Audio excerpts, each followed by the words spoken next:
Hello everyone, welcome to the solution of LeetCode problem 78, name subset. In this problem, we are given an integer array and all of the elements presented in the array are unique, and we have to return the all possible subset of this array. And we are given that the solution must not contain duplicate subsets, and we have to return the answer in any order we wish. Let's analyze the first input. Here, the input array consists of 3 elements, which is 1, 2, and 3. And the subset of these 3 elements is at first the null set, then the set containing just 1, just 2, just 3. And after that, the set will contain 2 elements, at first 1, 2, 1, 3, and 2, 3.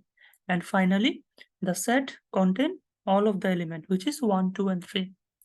So we have to return this large vector. Here, the constraint are the array length can be in between 1 to 10, and each element of this array can be in between -10 to +10. And it is ensured that all of the array elements are unique. Now, let's try to solve this problem. At first, we are trying to solve this problem by using backtracking. It's a typical backtracking problem.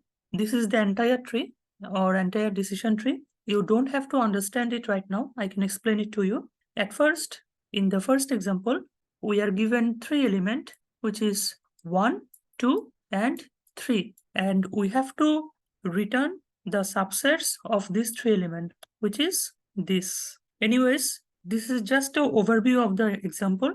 Now let's move on to the backtracking solution. At first, for each element, we have 2 choices. Either we can take it in the subset or we cannot take it in the subset.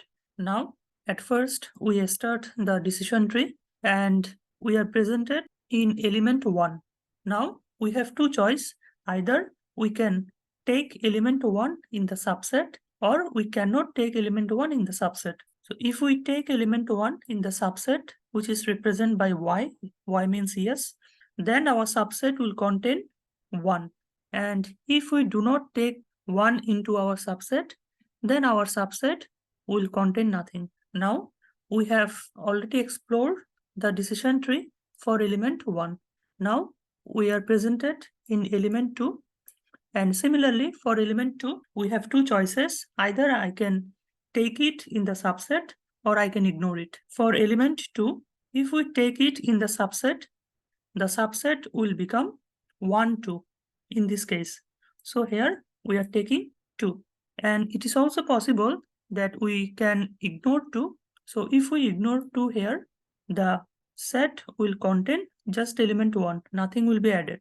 Again, from this empty set, if we take 2 into our set will contain the value of 2. And if we do not take 2 into the set, our set will still remain empty. So in this case, we are taking 2, and in this case, we are ignoring it. Now, we have explored all of the solution of element 2. Now, we are currently presented in element 3. Here, for element 3, we also have 2 choices. Either I can take element 3 into our set or we can ignore it. If we take element 3 into our set will become 1, 2, and 3, which is this. And if we ignore 3, then our set still remain the same. The 3 will not be added here. So in this case, we are ignoring 3. And from this, if we take 3 into our set will become 1 and 3. And if we ignore 3, our set still remain the same, which is 1. So here we are taking it, and here we are ignoring the element 3.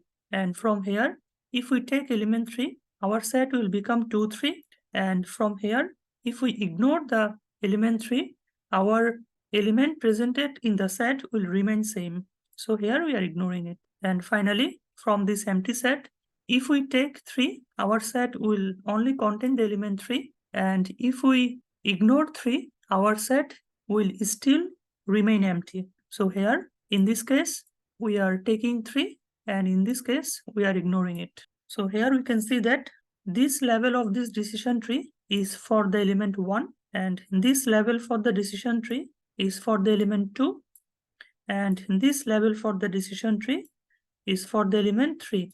And for 3 element, we noticed that we have 8 different answers, which is 2 to the power 3, 8. So we can say that the time complexity of this algorithm is big of 2 to the power n, where n is the size of the array. Now, let's move on to the code.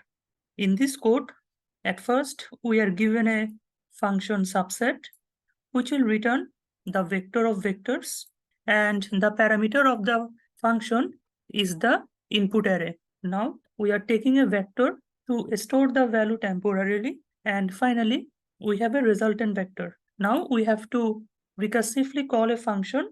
The first parameter of the function is the input array, and second parameter of the function is the starting point of our decision tree, which is index 0. The third parameter is our temporary vector to store the sets. And finally, the last parameter is our resultant vector. Now, in each backtrack call, at first, we have to insert our current vector into the permanent result array. Now, for each element from index to array size, we have two choices. Either we can take the element into the set and recursively call the backtracking function from the next element, or either we can completely ignore the current element. Now, for the first case, here we are taking the current element into the vector, and after that, we are recursively calling the backtracking function from the next element, which is I plus 1. And again, we have another choice, which is we can completely ignore the current element. So in this case, we can simply pop the value from the back of our current vector. And finally, we have to return the answer. Now, let's understand the time and space complexity of this program. The time complexity is big O of 2 to the power n, where n is the length of the input array. And why 2? Because for each element, we have two decisions to make. Either we can accept it or we can reject it from our set. And the space complexity of this program is also big O of 2n, because the size of the resultant array can be equal 2 to the power n always.